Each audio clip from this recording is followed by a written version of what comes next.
lorsqu'au niveau du bureau de la CNT, nous avons regardé ce discours, nous avons constaté qu'il y avait des attentes des travailleurs et du peuple de manière générale qui n'avaient pas apparu dans le message à la nation du président.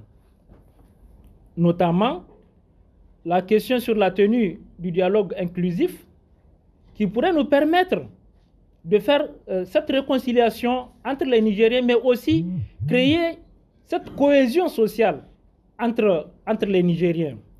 Nous avions également relevé que la mise en place des organes de la transition n'était pas également dans le message à la nation du président de la République, chef de l'État. Nous avons voulu voir dans le message les passages qui vont réconforter le peuple, qui vont soulager les souffrances de ce même peuple-là. Nous avons également attendu qu'on nous parle des détournements des deniers publics. Ici, la CNT voudrait rappeler quand même qu'il y a eu des cas de détournement. Des détournements avérés, reconnus par les auteurs. Reconnus par les auteurs. Et aujourd'hui, le constat, c'est que la plupart de ceux qui avaient détourné dans le temps se retrouvent être encore aujourd'hui dans le système et c'est à eux qu'on continue encore à donner des marchés. Il faut nécessairement que les délinquants économiques puissent être châtiés au vu et au su de tout le monde pour que ça puisse servir de leçon afin que demain, d'autres ne puissent nous mettre dans la même situation. Voilà un peu quelques attentes du peuple nigérien pour soulager les souffrances, pour aussi encourager le peuple à ce que le peuple puisse être aux côtés du CNSP et du gouvernement. Mais lorsque le tout se passe dans un silence, ça irrite et ça risque de créer un petit fossé entre ces braves hommes et femmes qui se sont donnés corps et âme pendant des mois et le CNSP. Et nous ne le souhaitons pas. Notre souhait, c'est créer les conditions d'un rapprochement serein encore entre le peuple et les autorités actuelles de notre pays. Et c'est pour cette raison que d'ailleurs, le dernier communiqué du Collège des chefs d'État de l'AES du 22 décembre passé, la CNT s'est beaucoup apaisantie sur ce dossier et a estimé que le même élan patriotique que nous avons pris au lendemain des événements du 26 juillet, au moment où déjà il y avait la tentative de la première attaque contre notre pays, que nous allons nous retrouver dans la même posture, dans la même position pour défendre notre patrie. Nous le faisons pour nous-mêmes, parce qu'il faut que nous existons pour que nous puissions revendiquer ou réclamer autre chose.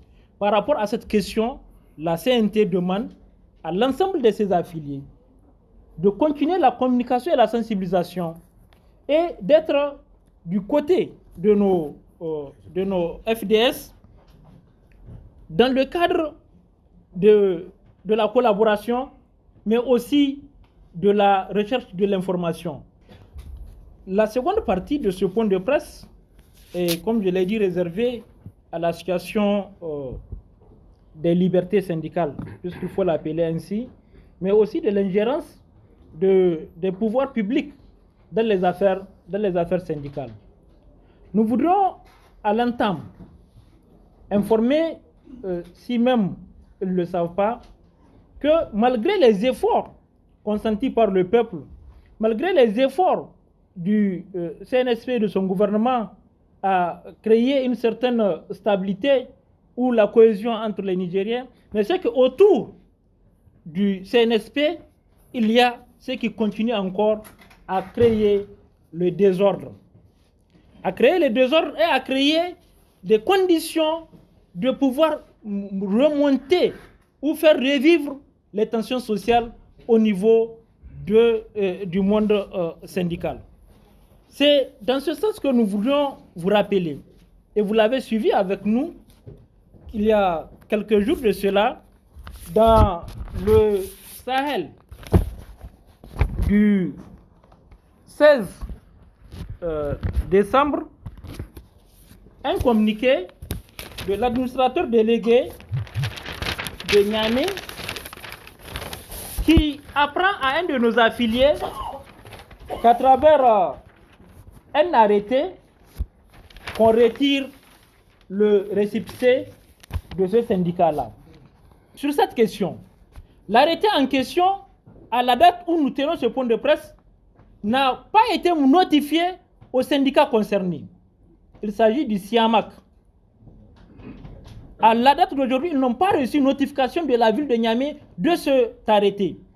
La seule chose qu'ils ont reçue, c'est effectivement, tel que tout le monde l'a vu dans le journal, dans le Sahel, la Convention 87 de l'Organisation internationale du travail, que le Niger a ratifiée. À son article 2 est clair que les organisations des employeurs et des travailleurs se constituent librement sans autorisation préalable. Il n'y a pas d'autorisation pour un syndicat. Et par contre, on ne peut pas empêcher un syndicat d'exister. Et d'ailleurs, le SIAMAC va continuer à travailler. Ils vont continuer à travailler parce qu'ils n'ont pas enfreint à la loi. La Convention dit le respect de leur propre statut et règlement intérieur. Sur ce dossier, c'est qu'il faut comprendre. Le Niger, depuis le mois de juin passé, est devenu membre permanent, membre titulaire si vous voulez, du conseil d'administration du Bureau international du travail. Mais avec ces genres de violations, ils mettent le Niger dans une situation très difficile. Et d'ailleurs, la CNT, qui a déjà 2 plaintes au niveau du BIT, fera de cette violation également une 3e plainte contre l'État du Niger.